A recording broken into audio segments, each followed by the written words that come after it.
bueno, entonces, como fueron las 2 de la mañana, fuimos llegando todos después de ver el incendio a los 2 billares para ver cómo se iba a hacer. Y bueno, y empezaron a llevar, primero se habían llevado el iluminador preso a la comisaría, no preso, pero te llevaban así buenamente, pero bueno, entonces ya se habían puesto todos de acuerdo que si uno no salía, iba a ir otro, y así. Se hizo una cadena hasta que finalmente, después de 5 de la mañana, la cadena terminó en Brandoni, Pepe Soriano y yo yendo a la comisaría, porque la gente no salía, o sea, el que entraba no salía.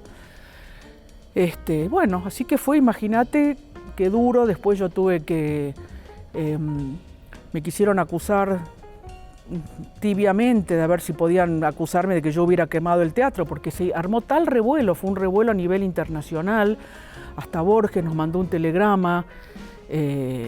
O sea, te quisieron acusar de un autoatentado. De un autoatentado, exacto. Entonces me acuerdo que tuve que ir a la calle Moreno, en ese momento me tuve que buscar un abogado penalista, y bueno, y después me fui unos meses. El abogado me dijo, mira, mejor, porque había aparecido, estaban haciendo un banco en el banco de los Huerten enfrente, el banco mercantil, y un sereno apareció en Diario Crónica diciendo que él había visto cómo entraba, un patrullero que entró por la cortada, se bajaron del patrullero, abrieron la puerta, salieron, y cuando el patrullero llegó a la otra esquina, ¡boom!, voló. Entonces el abogado me dijo, mira, Ana, por ahí van a pensar que nosotros somos los que estamos, o que vos estás impulsando esta investigación, así que mejor me fui 3 meses a Europa para que se calmara todo, y bueno, y perdí todo, porque por supuesto, el jefe de bomberos nos dijo a nosotros, esto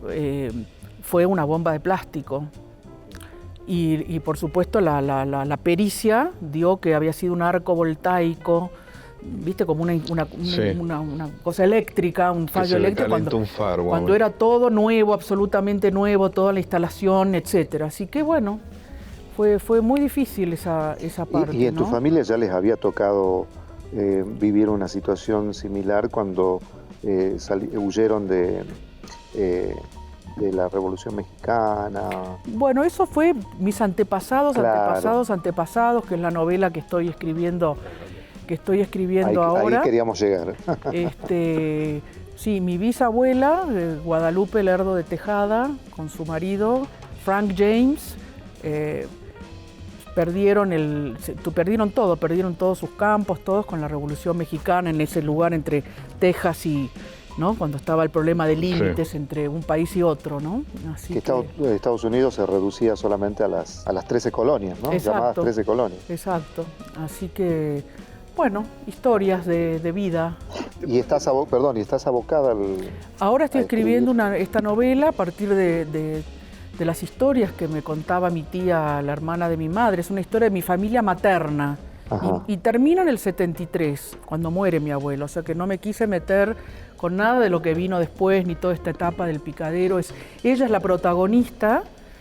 Y bueno, y va contando la historia también. Fue una protagonista muy... Es una novela histórica, Una novela histórica novelada, claro, donde me permito muchas licencias, pero la base, lo que me llevó a hacerla es todos estos cuentos de mi abuela que vivió por toda América Latina, y quise contar la historia de esos países, los personajes que ella conoció, bueno, de esa primera mitad, o sea, por eso también del año 30 al año 73, así, ese periodo del tiempo en los lugares donde ella vivió, que vivió en México, vivió en Bolivia, vivió, imagínate, en esos tiempos en Cuba, o sea, que es una mujer con mucha, muy querida también.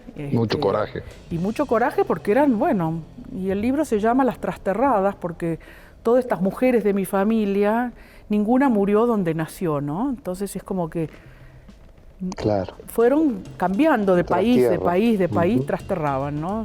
Después del picadero, ¿seguiste en el teatro? ¿Seguiste en el mundo de la cultura? Sí, después del picadero hicimos, yo me fui en esos meses que conté que me fui a Italia, estuve trabajando con gente que trabajaba con Eugenio Barba, del Odin Theatre, y entonces vinimos con un proyecto nuevo, con un argentino que trabajaba, había sido alumno del Odin, no era todavía del plantel, hicimos un teatro en el Totoral. en el norte de Córdoba, que es donde yo, bueno, he tenido toda mi infancia, por eso me gusta tanto el norte, ¿no? Es cerca de Santiago del Estero, muy cerquita de Jesús María, bueno. Y entonces hicimos un teatro a lo símil de lo que hacía el Odin en el Totoral, ¿no? Y ahí... Ahora, recién te gusta mucho el norte. ¿Cuándo decidiste venir a Cachi? ¿Por qué elegiste Cachi? Porque es igual a mi Totoral cuando yo era chica, así de simple, es la misma región cultural, es la misma gente, los mismos árboles. Yo me siento en mi casa, ¿no? Pero hay algo que vos rescatás de Cachi y es, vos me dirás mejor que nadie si estoy en lo cierto, que rescatás el hecho de que está tan bien conservado. Sí, ¿no?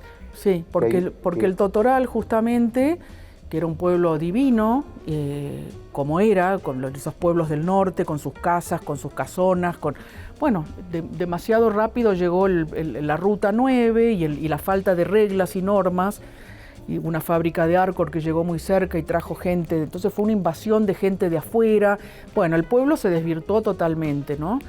Y yo ya cuando quise intervenir, ya el país, vamos a decir, y todo lo que estaba pasando en el país no acompañaba para estas cosas de cuidado, de patrimonio, y bueno, así que no se pudo hacer lo que yo quería hacer en Totoral, que era conservar ese pueblo, desarrollarlo de otra manera, como hubiera querido mi padre.